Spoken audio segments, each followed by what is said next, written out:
Welcome to the Fade Route NFL podcast.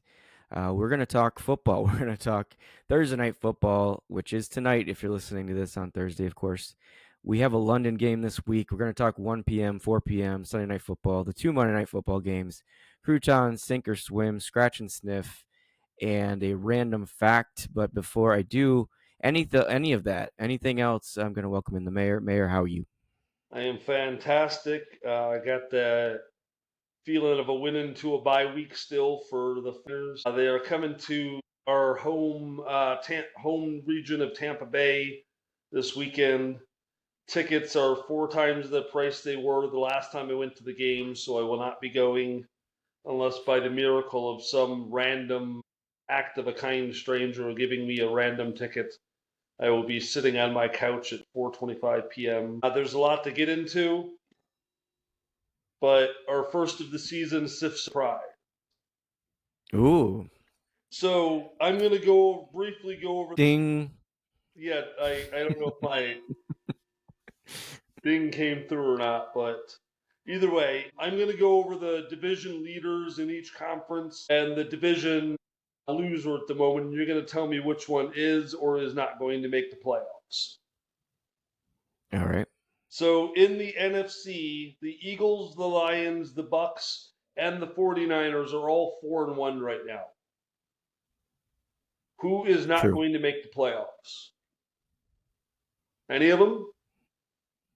None of No, I them? think I've got them all in the playoffs. I agree with you.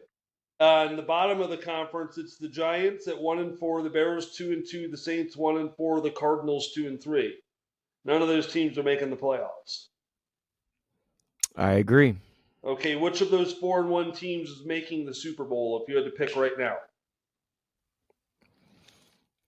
I'd have to stick with Detroit. Okay, very good. I would too. Believe it or not, they're looking really, really good. Okay, in the AFC, we've got the Bills at 4-1, the Steelers at 3-1 due to a bye week, of course. The Colts at 4-1, and the Chargers at 3-2. Are all of them making the playoffs? The only one I would say is the Chargers. They're really struggling without Joe Alt. They've looked kind of bad the last couple weeks, but I still think they make it in. Yeah, and the Broncos and Chiefs are right behind them, 3-2 and 2-3. So they're one division loss away from being in third place. That's a rough place to be. The Jaguars are 4-1 right behind the Colts. Who's winning? The Colts are a better team, so I'm going to go with the Colts. Yeah, I think the Jags are on a high at the moment, and they're riding the wave. But we'll see how long that wave lasts for them. But either way, Yeah, we'll go from there because obviously the 0-5 Jets are not making the playoffs. The 1-4 Raiders, Titans, and Browns are not making the playoffs. Although right. hats off to Joe Flacco being probably the first quarterback ever to play for 3 division rivals in a career. I'm not sure if anyone else has done that, but that's pretty interesting. You know, I bet if you went back to when there were like 16 teams or 12 teams or whatever, you'd find some of that stuff. But I think you're probably right in the Super Bowl era, Because I mean, it's post not merger. often a veteran quarterback leaves it. Well, it's more often now, but it's not often they get to a third team. The true vets that have been longtime players. Well, Flacco's on his 9th team in 8 seasons, so that's pretty interesting in itself. The Browns and Bengals have never made a trade. Did you know that? That would make sense, but up until what Yeah, I today? mean, Yesterday? you know the history of the Browns. Well, of course, there's a lot of things going on with the Browns franchise, but Paul Brown started the Browns, and then they basically kicked him out, so he started his own team. So Paul Brown, I think, would have been funny if, because he named the team after himself. What if he called the Bengals the Pauls because that's his first name? That'd be interesting. All right. So Maybe one, his son at the one more time thing was for really into you. I'm Tigers. sorry. One more on the surprise side. Go ahead. So, who is the highest paid defensive player in the NFL?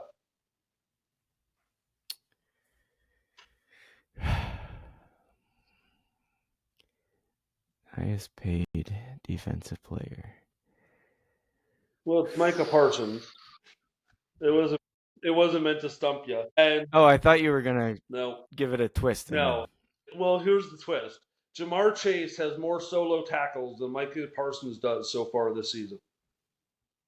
That's very interesting. I saw that. So it's just a lot of interceptions. Jamar Chase having to tackle people, but maybe he should play a little defense. It can't hurt at this point. One thing that I heard this week that I wasn't sure I was going to get into, but we're talking about things that are interesting, little factoids. So in that crazy Cardinals Titans game, so if you have so Tyler Lockett technically scored the touchdown because he covered the ball in the end zone. But as soon as there's a turnover, in technical terms, the offense becomes the defense. Correct. So for like fantasy purposes, they didn't give the Titans the defensive points for that touchdown because technically the offensive players were on the team, like on the field. So I don't know how you change that in fantasy, but it's technically true that the offensive player scored, but the way that the NFL works, it's defense. They become the defense. So I don't know. It's just a very interesting little thing, and Well, Yahoo Tyler made the Lockett did not. correction. Yahoo What's made the that? correction. I noticed. Oh, did they? Yeah, they said Tyler Lockett was a defensive player, and it was an offensive score for whoever scored the touchdown on the. Yeah, there was a whole stat correction. I forget what the exact thing happened, but the defense got points for it. Tyler Lockett didn't because it automatically Right. thought Tyler Lockett scored a touchdown. So, 6 points for Tyler Lockett. No, 6 points for the defense. Someone had to go back and fix that. And then the other, Yeah, yeah, that's what I was. I was a little confusing with what I was saying, but yeah, it's it was like programmed automatically, just knowing Tyler Lockett's an offensive player, and someone had to say, "Wait a minute, that's not how it works." right. And there's some leagues. I mean, I don't know if this is true if this is the default on all the fantasy sites, but like you talked about Jamar Chase getting points for tackles or getting tackles this year. He in some leagues they count that as a tackle, so which I think they should. Point. Makes sense to me, but I think in some leagues in some fantasy sites they don't count tackles at all for offensive players. So would that mean if you got tackled and lost the fumble, so you lost 2 points, and the guy that picked up the ball, you ended up tackling and forcing a fumble, so you would get 3 points minus 2 points plus 1 point for the tackle. So losing a fumble and then regaining a fumble would result in a net gain of 3 points. That is hypothetically possible, just like it's hypothetically possible to score 1 point. Because we've talked about scoregami quite a bit, and it is technically possible to score 1 point, but it's so unlikely to happen. I don't think it would ever happen, but it brought up a lot of interesting scenarios for me, like how would that happen? I kind of feel like It that would would happen to involve. the Browns. Let's be honest. It would involve. They Yeah, would it block would an extra involve. point, and that would be the only thing they would score the entire game. Yeah. Um. Yeah, they returned it. So it would be the offensive player running backwards so far that they got tackled in the end zone on the other side. I don't know. It's very strange, but there is a way to score 1 point. Yeah. All right, let's get into a random fact. So we have another London game. So this is more of a UK fact. Do you know which place has more people in it, the UK or Canada? I feel like this is a trick question. It could be, depending on what you think. Well, the UK is like probably 35 times smaller than Canada, but most of Canada people don't live in. So I would have to say the UK. Yep, that's correct, and by a lot. There's only around 40 million people in Canada, and you're right, they all live really close to the border because you get any higher than that, it's uninhabitable. But there are 70 million people in the UK. Wow. Yeah, and I've always thought, like, I think land-wise, the UK is similar to Florida. Is it So that's incredible that there's that many people. I think, like, England itself is equivalent to Florida in size. okay? Yeah, that's So and we got what about 40 million people in Florida, I think. it's less than that. I think it's in the 20s. Really, that's it.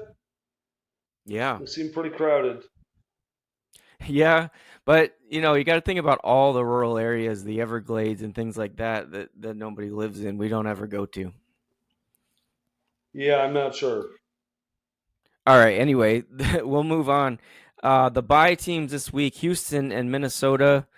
Um, they're both coming off a win, so that's nice for them. That kind of happened last week with the buys. Always nice to have a week off after you get a win, of course. Thursday night football is Philadelphia at the Giants. The Giants are a home dog, which we will see a lot of this week. The number I saw was +7.5. The over under is 41.5. This seems sort of obvious. I don't think Philadelphia covers big numbers anymore. So this seems like an obvious Giants play, but the obvious plays are always the wrong ones. Almost always the wrong ones. So I don't think I'm going to invest anything on this game. But do you have any thoughts on Philly and the Giants? I'm honestly putting Philly on upset alert. Let's just look at the facts. Philly's 31st in passing in the league and 25th in rushing. They're 4-1 with barely winning any of their games at this point. I think they're winning football games because they're coached well, but 7.5 is a hell of a lot of points. And I think having the home field advantage on a Thursday night might do New York well in New Jersey. However, I think they're going to be able to play good football, and I think this game's going to be really close, and the Giants may just steal one from Philly. Yeah, I think if the Giants hadn't looked kind of bad last week and with Philly coming off a loss, I think this would be a lot smaller, but everybody's like overreacting to last week. If Philadelphia had won, this might be more like 10.5 or something like that with the Giants losing to the Saints. But, the Giants coming off that loss, they were going to be home dogs anyway, but I think it's just an interesting number. I don't like I said, I don't think Philly covers that, but I don't know. The London game is Denver at the Jets. We're not sending our best. Somebody said, like, why can't we ever get like a KC Buffalo game in London or Brazil or whatever? But the truth is, like, we're saving that for ourselves. Yeah, and the truth is, it's where can they make the most money? And KC Right. Bills is gonna, that owner wants that game in their stadium because it's theirs, and they want that ticket revenue. Yeah, and that's exactly why. But so Denver at the Jets. The Jets are home dogs, although obviously it's not actually their home, which sucks for these teams where that counts as one of their home games. But it doesn't really matter for the Jets; they're not going anywhere. The Jets I saw were 7.5 home dogs. Denver's looked pretty good the last 2-3 weeks. Beating Philadelphia last week was huge. The over under is 43.5. I have no feel for what the points are going to be like in this game. Denver seems like they're poised to win this one, but you have any thoughts on Denver at the Jets? That 9:30 a.m. game. That's another 14 hours of football on Sunday. The NFL has figured this out. I would say it was a conspiracy theory article that NFL isn't going to go to 18 games, but they are going to play 16 international games a year, and every team will play one game overseas or out Hmm. of out of the United States. So, Canada, Yeah. Mexico is also a possibility. And that way, every year, you don't really have an extra home game or an extra away game because of the 17th game. It's a neutral field, neutral site, blah, blah, blah. And they could easily move their 16th game to 9:30 in the morning for the first 16 weeks in football and absolutely get away with it. Also, the double Monday night games, they could probably ditch that, and that would open up more teams to play in overseas games or I Canada. think that'll change eventually because I really think that has something to do with the contractual number of weeks that they get to have Monday Night Football, and there's 1 or 2 weeks that they don't because of the holiday season, and then the last week of the season, so they double them up. So the next time they sign a Monday Night Football contract, will be, hey, it's 15 nights, not 18. Deal with it. Yeah. And Yeah, I think you're right I about think that. that'll correct itself in time too, because those double headers, they're losing ratings against themselves. And Yeah. I mean, if one was at 4 o'clock and one was at 7 o'clock, both would get watched the best possible, being on a Monday. Yeah, the 10 p.m. starts on the East Coast is wild. Yeah, they But may have been an experiment to see. I mean, if they get how many people are staying up that late, maybe people out west all the time, maybe not. Maybe it was a gift for them. Hey, here's one for you instead of having to watch Monday Night Football after you get home at 5:30 in the afternoon. By the way, you still got to yeah, cook, do laundry, and do dishes, and good luck. and play Baby Shark until your kid falls asleep. Yep. That's rough. All right. Um, 1 p.m. games. The Chargers are at Miami. Miami, another home dog, of course. They're +4 and 43.5 is the over/under. I don't understand why Miami still has the same coach. What I heard some analysis on is maybe they just want to do it when it's in Miami instead of another place like Carolina. I don't exactly know why, but that's a possibility. I don't think they're going to beat the Chargers. So does Mike McDaniel hang on, or you think this is it? Maybe they know that the guy that Mike McDaniel is supposed to be grooming is even worse than him, and they don't have anyone right now that they can sign as the head coach. Week 5, week 6 in Miami, so maybe they're just holding out just because they have no other option, and giving the impression that they're not tanking, but at the same time, if they fired their coach and their backup's even worse, okay, you're tanking now, so why are you doing that? Kind of maybe I don't know. Maybe he gets fired tomorrow. Yeah, and They tap him on the yeah, shoulder on the way out. I They tell I him, kind hey, of agree Mike, with here your for a theory. minute. We got to have a conversation. Don't go out on the field. Okay. We'll take care of it from here.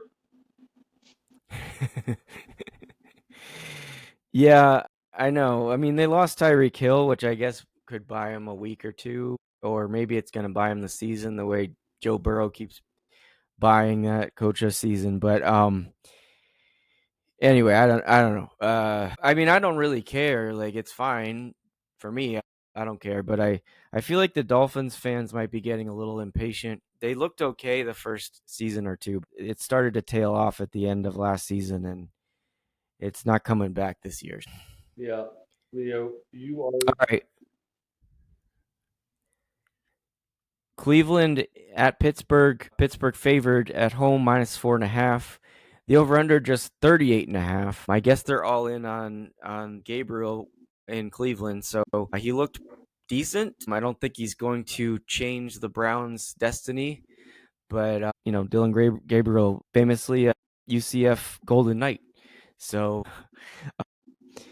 yeah, I don't know. Pittsburgh's gonna win probably, but it's gonna be a low score and it's gonna be close. Wait, is that Pittsburgh? Of course, it's going to be low scoring and going to be close. But yeah, it's Gabriel from your alumni. Good luck Hmm. to him. What is he? The 27th starter in 17 seasons. That meme of that jersey is just getting longer and longer. People are copying it now and pretending like it's their own. They're not old enough to even remember where that thing started at this point. Maybe this is the guy. Maybe Cleveland finally got it right, and the Cleveland Browns are going to not lose another game this season and go on to be Super Bowl champions. But Pittsburgh's going to win Yeah. this football game, and Aaron Rodgers is going to light up the Browns. Yeah, so that 38.5, what do we see a final score here? Is it like 17-13 or is it like 20-10, or is it worth looking 27 at to the under here? 17, something like that. So it's probably going to get really close to that 38.5, of course, because they know what they're doing in Vegas. I'm not going to touch that, but it's very intriguing because it's going to be low scoring. It's going to be close. So who knows? New England at the Saints. The Saints are another home dog this week. Plus 3.5, over under 46. New England looks a little better after beating Buffalo in Buffalo. They have a pretty easy schedule, so New England could be on the verge of being a playoff team. I don't predict that. I didn't predict that at the beginning of the season, but there's not a lot of really great teams in the AFC right now, so there's spots open, I think, and New England could take that spot with their easy schedule. Yeah, they're in the driver's seat for sure. Like you said, a little bit easier schedule. 3-2 on the season. I think that's. I mean, it's not surprising. We knew they weren't going to be 0-5, like the New York Football Jets. Only two losses, so I think they're starting to find their way. They've got the right coach. Mike Vrabel is doing what he was doing in Tennessee before they pretty much pulled the rug out from under him and took away all of his playmakers, all of his players. Uh, it's all going to be on Drake May, though. That he can make or break the team. He doesn't necessarily have to go out and win these football games. He just can't have, a Tua turn the ball over type game of fumbling twice and throwing 2 interceptions. It's inexcusable, and you'll lose every time. New England is going to win this football game. They're going to beat Saints down in the Bayou. That 3.5, I didn't really notice the line. I guess that might be pretty close. I don't know. Might want to take a look at that one. I'm always worried about that hook at 3.5, but you'd have to be a strong believer in New England just, really taking the New Orleans Saints to the woodshed if you're going to take the Patriots. Arizona at Indianapolis. Indy favored -6. The over-under is 47.5. How does Arizona recover from another strange loss? Yet another one. Another letting the team back in the fourth quarter. I I think it almost seems like it's a competition in that locker room to see who can find the strangest way to lose the game. But how do they psychologically recover, or is this just Arizona? So you called them pretenders 2 weeks ago, and they absolutely are. But I don't know how you can't bring up the fact that player dropped the ball at the end zone because of a boneheaded, selfish decision. I'm not sure what it is, but it absolutely cost his team the football game. Inexcusable. And I mean, I guess if I were the head coach, I would probably release that player if I could by any means. He would be off the football team. As for giving up an interception turning into a touchdown, that's really bad luck. But Arizona is a team of pretenders, and I think we've seen their best already, games 1 and 2, and it's only gonna get worse from here. Yeah, and Indianapolis looks like the real deal. We talked about this last week. Like they win one more game, they're the real deal, and I don't think there's any denying it at this point. The only thing I was gonna say, I heard a way that maybe this dropping the football right before you get to the end zone is Stupid. well, so it doesn't happen that often, but it happens more than it should. If you did it like So Forrest Gump, where you just ran through the back of the end zone and kept running, it'd be a touchdown every time.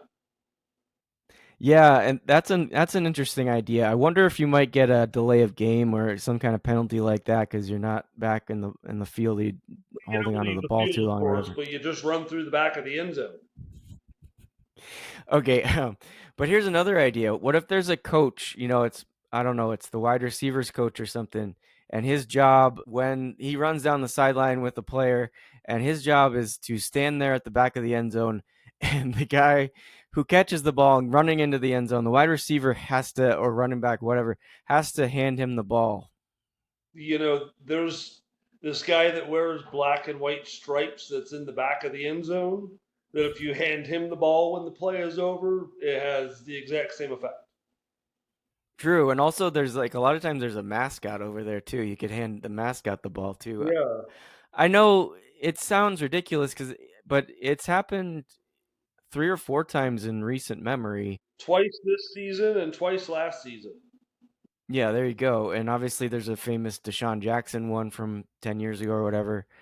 Um, People lost their minds when Brian Westbrook ran down and took a knee on the 1 yard line, right. which way they resulted in a victory, not a loss for Arizona.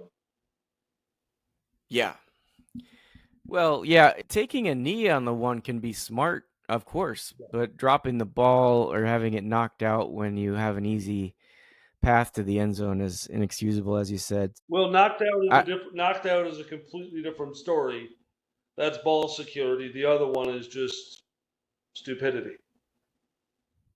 yeah, but I think even in the case of having it punched out, I think you've got to have an awareness in that situation. I'm pretty sure you're not saying that like you should get a pass for being knocked out, but realistically, if you're running down the sideline, you're running past everybody and somebody catches up to you right at the goal line. You just have to be prepared for that. Like maybe hold the ball all the way out in front of you or something. Yeah, that doesn't make a lot of sense either, though. Well, you hold the ball out, and that way the ball gets over the goal line before the guy can catch you. I don't know. I'm just thinking out loud We've here. really All gone right. off the rails quite a bit already.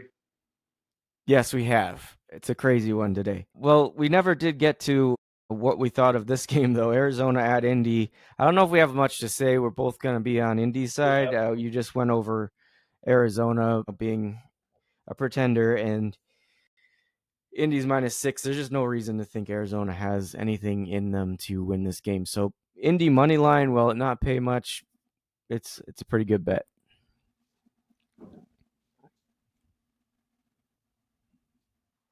All right, let's move on. The Rams are at the Ravens. The reeling Ravens. I don't know what to do if you're Ravens player or fan or coach. It's just a bad season, and I don't think it's going to get better. The Rams, however, are in a decent spot. I think they're a playoff team, but Baltimore is a home dog, +7.5. The over/under is 45.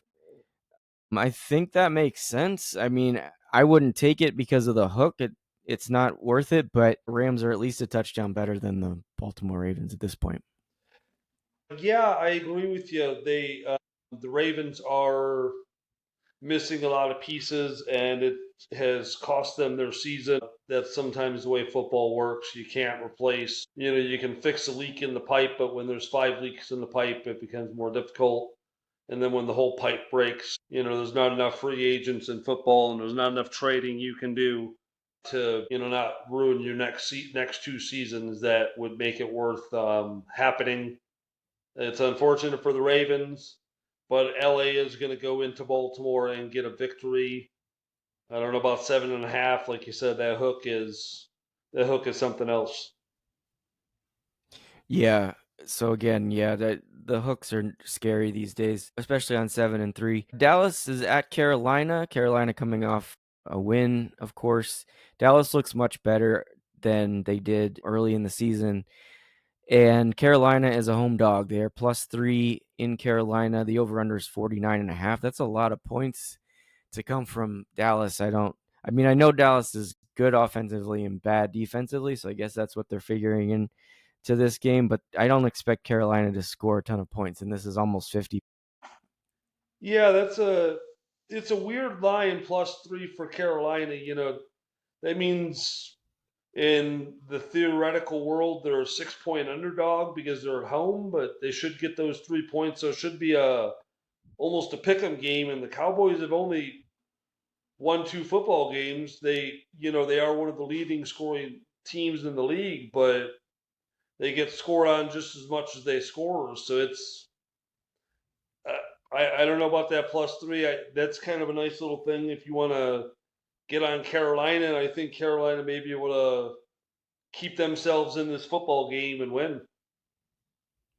Yeah, it does seem like Bryce Young needs to be down by 20 in the fourth quarter to play well. He didn't just do that against Arizona, which is letting every team back in, but he's done that a few times. So that may be the factor here as far as that line, that even if Carolina doesn't win, they're going to claw their way back in the fourth quarter.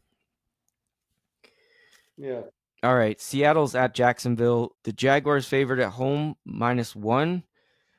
I suppose this is coming off the win against the Chiefs. It was the next day. I think it was Tuesday when I looked at this line. But is Jacksonville better than Seattle in any way? I know they're home, so maybe they're just giving them the benefit of the doubt. The over-under is 46.5. Jacksonville has potential. Let's put it that way. But I don't know if they're Seattle good. I think their defense is good, very good, and that can keep you in football games. And if Trevor Lawrence can put a drive together, they put one together at the end of the game.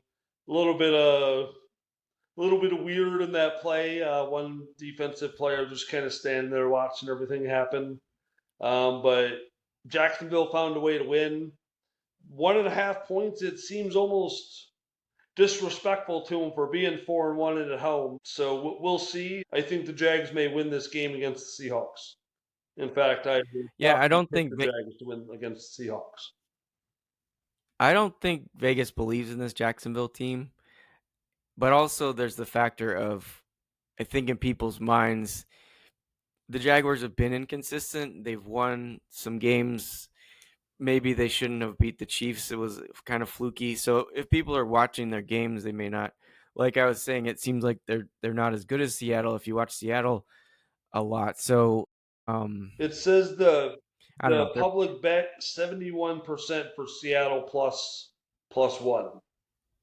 So Yeah, maybe that's fodder for because all Jacksonville has to do is win that game, and well, they win 79%. right. They win 71% of their bets because they put such a low total there, and those cocky Seahawk fans think they're gonna get over on Vegas. Yeah. So I think that we got to factor that idea into this line. The 4 o'clock window, Tennessee's at the Vegas Raiders. Vegas favored at home. I guess they'd only be favored against a couple teams, honestly. They'd be home dogs against almost everybody, but it's Tennessee. So Vegas is 4.5 favorite, and the over-under is 41.5. Tennessee got handed a win on a silver platter from Arizona last week, as we talked about. But otherwise, I don't think they'd have a win unless all of those circumstances of the dropped touchdown and the fumble into the end zone and all that. Without that, they're still without a win. So I don't know who's watching this game. There's always a thing with Raiders fans like that. It's like 90% tourists at these Raiders games. Partially because they switch cities a couple times, and then you have Carolina. I think a lot of their fans aren't traveling to Vegas for this team. Sorry, to Tennessee, not Carolina. Tennessee's fans are probably not going to Vegas to watch this team and the Raiders. So, the attendance will be mostly tourists. Well, in theory, Tennessee fans, when they saw the schedule came out 6 months ago and tickets became available, they're like, oh, we're going to plan a trip to Vegas. We're going to go the Sure. weekend to the Tennessee game, watch the Titans. And then, 3 months ago, they're like, shit, we wasted $2,000 buying plane tickets and football tickets. And now we got to go to this terrible football game that we didn't even want to go to. I'm sure slot machine will distract them along the way. Maybe they'll win their weight in gold in casino dollars. There will be more Tennessee fans there than Raider fans for sure, but I bet you if you were a local and you wanted to go to this football game, you could find a seat for a very, very affordable price and enjoy live NFL action for what is very reasonable. Yeah, and I mean it wouldn't be cheap because it's still the NFL, but yeah, I see what you're saying there. All right, Cincinnati's at Green Bay, and this is the biggest line of the week. I think it's the biggest line of the season, but you can correct me if I am wrong. Green Bay is favored by 14 at To home. me, it sounds like the biggest line that I remember. Yeah, it's got to be, I think, the biggest line of the season. So The over-under is 44. I don't know if they've announced who the starter is. I assume Flacco's not going to just jump in there and start, but I think they have named him the starter. oh, really? Yes, I think so. Wow. I guess they couldn't get any worse than they have been. I don't know. That's crazy, though. Yeah, yeah. Well, that maybe explains the 14-point favorite Green Bay Packers. Well, we'll see. I would never bet a 14-point line. It would be the most Joe Flacco thing ever, though, to if he is starting to go into Green Bay with Cincinnati and beat them. Right, then he'd have 2 wins over the Packers this year. Oh, what? Yeah, did he already beat the? I was gonna say, did he already play the Packers because he went in division? So yeah, they beat him. Yep. Yeah, that would be interesting. Yeah, I wonder if that's ever happened in NFL history. Well, division rival, yes. A non-division Right. rival losing to the same starting quarterback on two different teams. Right. Trying to think what quarterbacks maybe have switched. Yeah, maybe. Probably never happened. I'll look that up and get back to you. But it is interesting. He did manage to get a win over Green Bay before, but of course they had a ferocious defense in Cleveland and Cincinnati not so much. So it wasn't really Joe Flacco winning that game in Cleveland against the Packers. But maybe he's got some tricks up his sleeve. I'm certainly not taking anybody at minus 14. San Francisco is at Tampa Bay. You mentioned this game earlier. Bay Area fans from both sides of the country, both coasts, will be at this game. The last line I saw was the Bucks -3. The over/under is 47.5. I mean, Tampa Bay, like a lot of people are talking about Baker Mayfield for MVP. It's pretty good. It's a pretty good case at this point, but it's so early. I just wouldn't put anything substantial on that, even though you can get pretty good odds. But San Francisco at Tampa Bay -3. Any thoughts on that game? Well, let me back up for a second again and go on my MVP rant. So they're saying Baker Sure. Mayfield, who is just marginally better than other quarterbacks so far, but he is the league leader in a couple categories. But Puka Nakua is so far on a record-breaking pace of catches and yards for an NFL season, and no one mentions his name in MVP because it's just the quarterback award now. I hate it. I will argue it forever. But anyways, let's move on to the game. Price tickets to this, they are 4 times more expensive than the last time I went to a Bucks Niners game for the same seat. People are paying these prices. I can't believe it. How they're paying these prices or why they are, I'm not sure. Good for them. They'll enjoy the game. I'll be sitting on my couch at this point. Going to be a great game. I think this is definitely going to be a playoff seeding game for 16 or 15 weeks from now. One of these teams may end up with a first round bye. One of these teams may end up, the fourth in the clubhouse, so may not get a home game past the first one in the playoffs. Going to be a great game. Yeah, there's a lot at stake here, like you just mentioned, with the seeding. I mean, it's very early, of course. And I think the Baker Mayfield talk is mostly because he's not up there at it's Josh Allen, it's Patrick Mahomes, even with how bad the Chiefs have been.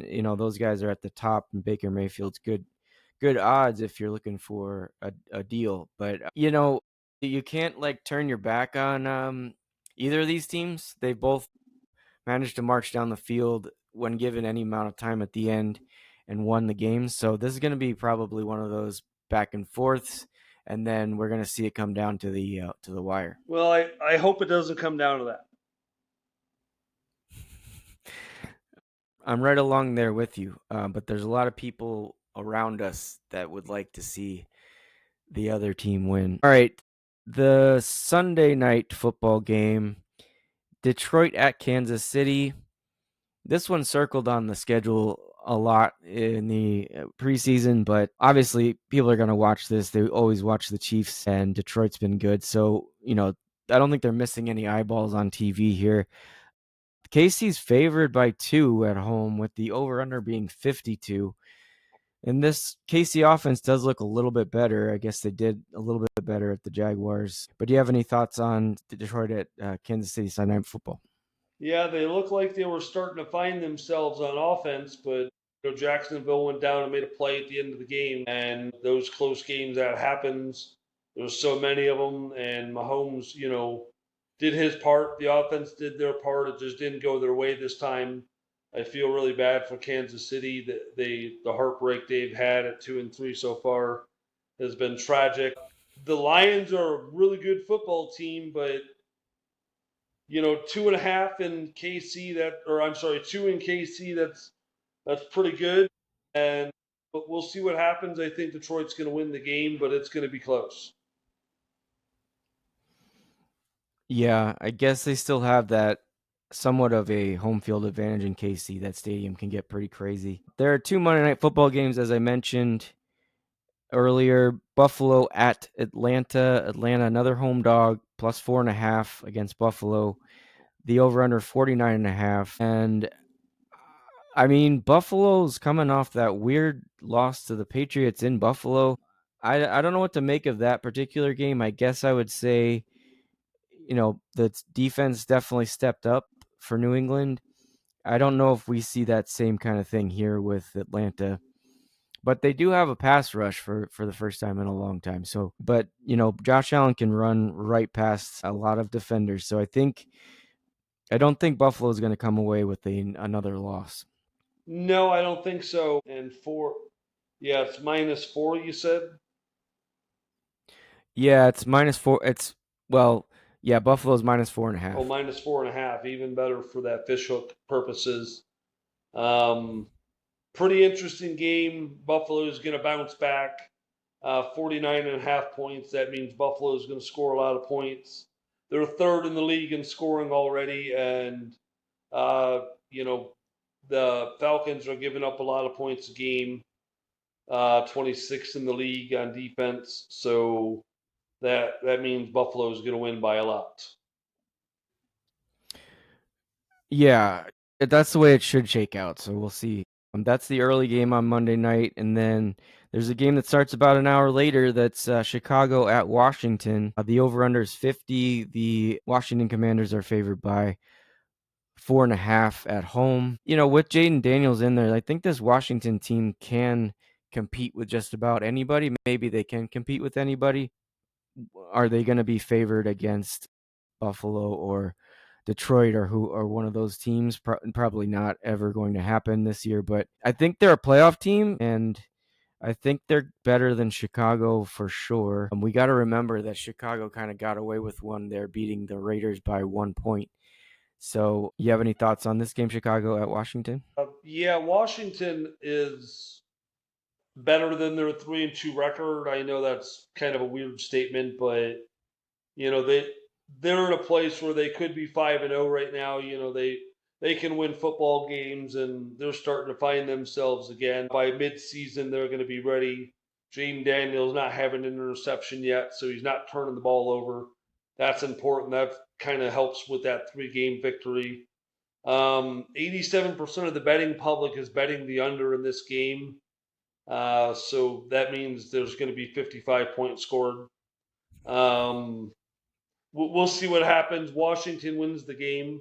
And one thing I noticed with these Monday night games when they're doing them an hour apart, basically halftime is starting right about the kickoff of the second game. So then you can watch basically the rest of the first quarter of game two. Halftime is over. You watch quarter two, and then you're back in the other thing for halftime. You get to watch the final kickoff, and then you flip back, and then you get to watch the fourth quarter of the other game. So it makes sense if they spread the games Yeah. out about 15 minutes apart. I think it would be a perfect thing for Monday. I get why they do it, but at the same time, I want harmony where I don't have to bring in a second TV into the living room and watch two games at once because, well, I'm going to do that. Well, and also the later game doesn't seem to ever be like an exciting matchup necessarily. I think the Raiders the first week they did was that week 2, they had the 2 Monday night games. They did, I think that was week 1. But anyways, the Raiders and somebody, and yeah, nobody's staying up till 10 o'clock to watch some of these games. But you're right, they do a good job of staggering this. Maybe they could do a little bit better at staggering it and get even more attention. But we don't need to give the NFL any tips on making money. They've got it down. Yeah, you are right about that. All right. So those are the games. Wanted to talk about croutons. I went 0 for 2 last week. First week without a win with croutons. I had Houston at Baltimore under. Of course, Houston took care of that by themselves. And I thought maybe I had it though when it was like 36-3. It was like 39. It's only, why would anybody score any more points in this game? But unfortunately, that did not work out for me. So I lost 50 croutons on the under 40 points in that game. And then I had the Chargers minus 2.5 against Washington. And as I said earlier, the Chargers don't look right without Joe Alt, and they're maybe missing some other pieces at this point. I don't think I'm going to put anything on them for a long time until I see them recover. But yeah, so I lost 50 croutons on that. Yeah, I had 3 bets last week. And now that I'm looking at my list again, I think I've made a calculation error. I don't even think I updated. Oh, the KC Jacksonville game. It looks like I won that one. So I finished up. I had one bet. I had Washington at LA Chargers 47.5 or 47 over. I missed. Jacksonville plus 3.5. I hit for 50, and my spicy meatball Indy minus 6.5 at versus Las Vegas for 100. So netted 150 on the week. So I am back to even, just like you are. We bet nothing except Vegas made out because really it's not an even for odds bet. It's a almost even for odds bet. So Vegas is truly ahead on both of us right now. Fortunately, we didn't go through Vegas for these croutons, Well, so good. they don't get any cut. But people out there that are taking our advice, maybe Yeah, giving well, Vegas their money. that's what you're doing to begin with. I have All 3 right, how many picks picks this do you week. have this week? All right, I have Okay, 2, so what's I'll my let you go golden first. rule in betting? Especially, I know my what's golden my rule. golden rule?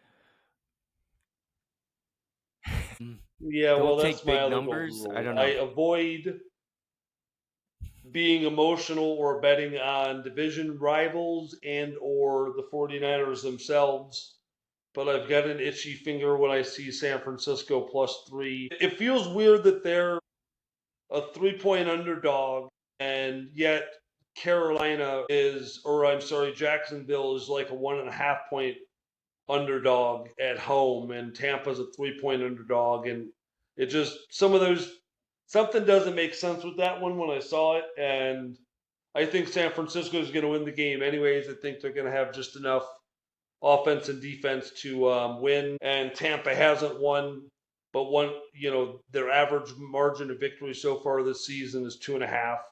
So it's going to be really close, but I think San Francisco will win. So I'm going to take that for 50.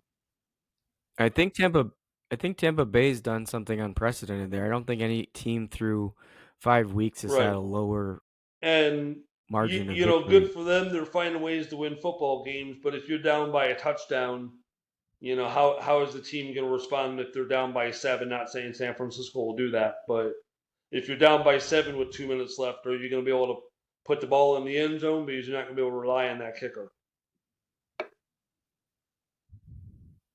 Yeah, that's a good point. All right, so my first pick is Indy minus 6. I think we should ride this train. I'm not telling you what to do, but I'm gonna ride the train. You put 100 croutons on the Indianapolis Colts last week. I'm going to take Indy minus 6 versus Arizona for 50 croutons. And maybe that's a square bet, just looking at the trend of Indianapolis on the rise and Arizona decline. I think this Indy team's a touchdown bet I at agree least. with you. I did not take that pick. That's a pretty good pick. I would entertain that. Everyone out there, if you're listening, that'll probably come true. My second pick, we talked about Buffalo and Atlanta. There's no way Buffalo's winning this game, and I think their offense is gonna go out and flex their muscles, and they're getting it's Buffalo -4 at the AT. There's no amount of crowd noise you can fake pump into that stadium that's going to slow down Josh Allen. They're going to score 40, and Atlanta's not even going to score 30. And I'm going to bet Yeah, 50 on that that. sounds right to me. My second pick and final pick this week is the Rams at the Ravens. I'm just taking the under here. I know Baltimore probably play better for some reason than they did against Houston, but so this may be another square bet on my part. But the Rams defense is good. The Baltimore offense is bad. I don't see this going over 45 points, so I'm taking the under for 50. Okay, yeah, I'm with you on that one. That seems pretty likely, honestly. My last pick, I'm gonna throw a little spicy meatball back into the mix. See if I can start striking these while they're hot. We got Detroit +2 going into KC. Detroit's going to win this game, so I'll take the free 2 points, and I'm going to bet 100 on that.